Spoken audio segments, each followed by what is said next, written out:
Hey, hello, and welcome to yet another video. And in today's video, I'd like to talk to you a little bit about, I'd like to share a little bit about my past work experience. I think many of you might know that I was previously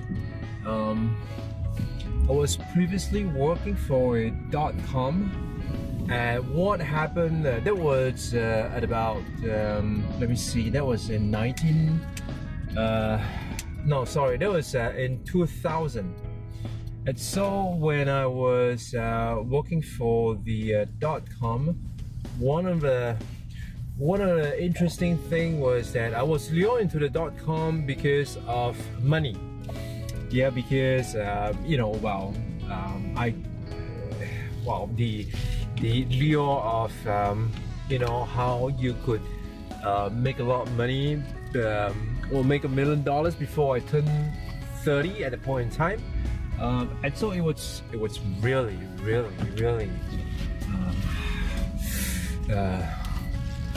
tempting.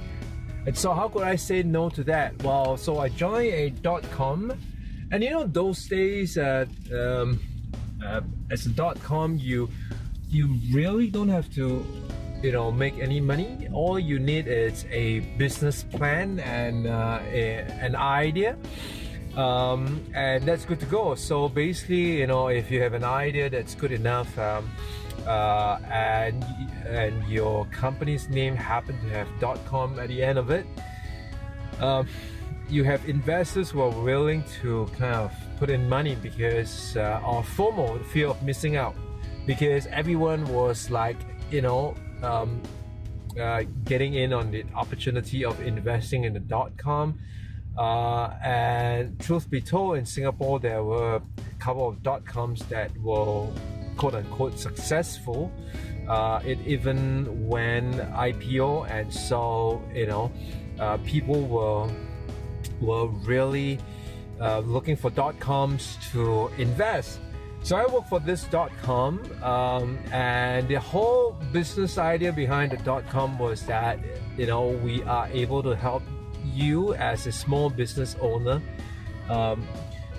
run checks on the people that you're going to give credit to. So before you give credit, you can run a check with us, and if once you run the check with us, and if we give you the go ahead, then you can go ahead and give credit. Otherwise, if you do it, you're doing it at your own risk.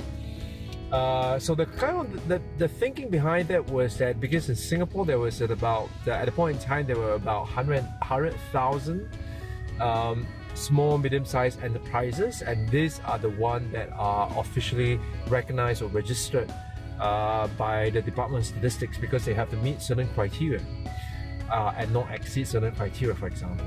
So there were thereabouts, plus minus about 100,000 small medium-sized enterprises, and the whole idea was basically to target a particular group and get many of them as possible to submit their financials. And once they submit their financials, we will have that information, and that aggregated information can then be sold, can be resell it by the way of you run a credit check with us, and then we'll tell you whether this company is credit worthy before you go ahead and give credit. So that was the idea. Now, of course, as we all know, it's easier said than done, and everything takes longer than you expect it to be.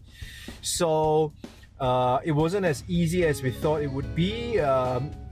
Getting people to sign up, getting people to give away their financials to a private company, proved to be more difficult than what we thought. But we did have some success. So we had investor putting in money and all that, so we were good. So that was in 2000. But if you recall, in 2001 something happened. Now, once that thing happened, everything else just melted down. And that thing was September 11. Yeah, so in September 11, 2001, the planes crashed into the Twin Towers, and thereafter,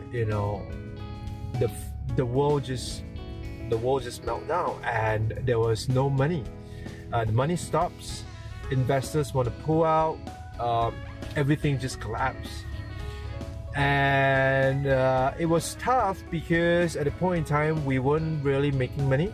So every month, our burn rate, I can't remember the exact figure, but the burn rate was so high. And even with the few clients that we have, it was just not sufficient to even pay rental, let alone pay salary. And so once the money stops, once the investors pull out, once the money stops coming in, investors pull out, and because we don't have we're not making money, and everything kind of collapses. So very quickly, within 3 months, we burned through all the money that we have. We ran out of cash.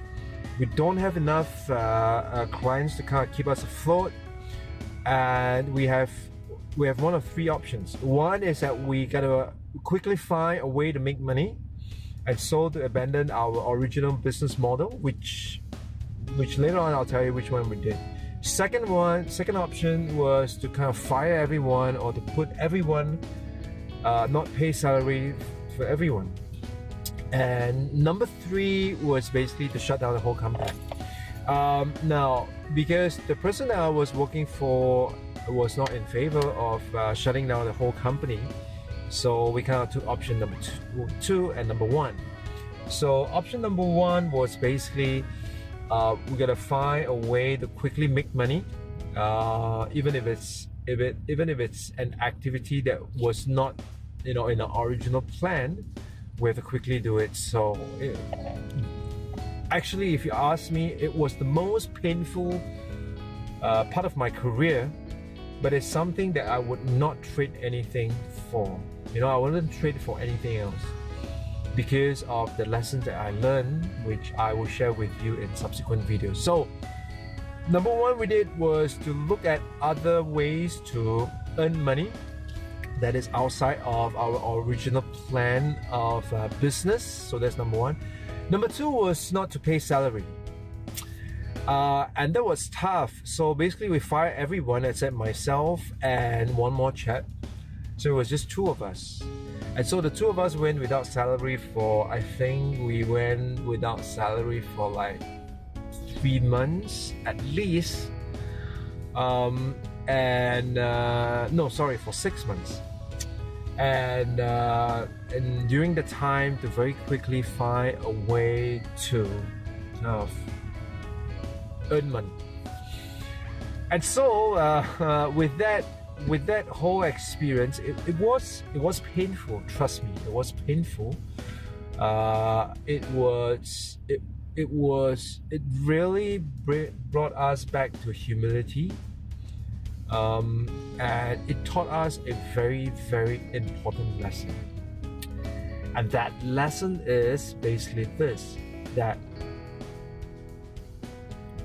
whatever your business is, alright, whatever your business is, your business has to make money. It cannot be just a concept, alright? I mean, you and I are not Jack Dorsey of Twitter. You and I are not Mark Zuckerberg. I don't know about you, but I'm definitely not. And so, I'm not playing at the kind of level. I'm at the level where really the rubber meets the road. So at this point in time, really it's about, are you able to make money? Doesn't have to be right out of the gate.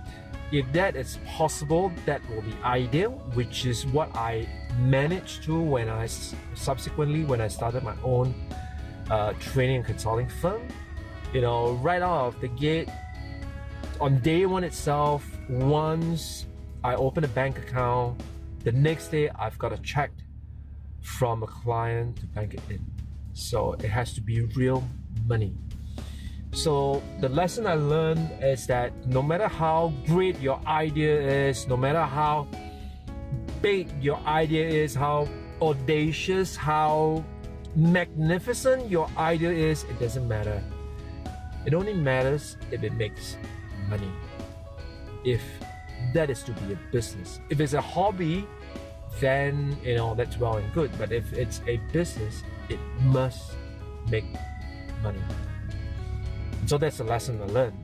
So what about you? Have you had the opportunity to create a business that just out of an idea, or do you also have the same experience that at the end of the day doesn't have to be immediately, but at some point in time your business has to make money? What are your thoughts? All right, share with me in the comments, and I'll talk to you again. Bye bye.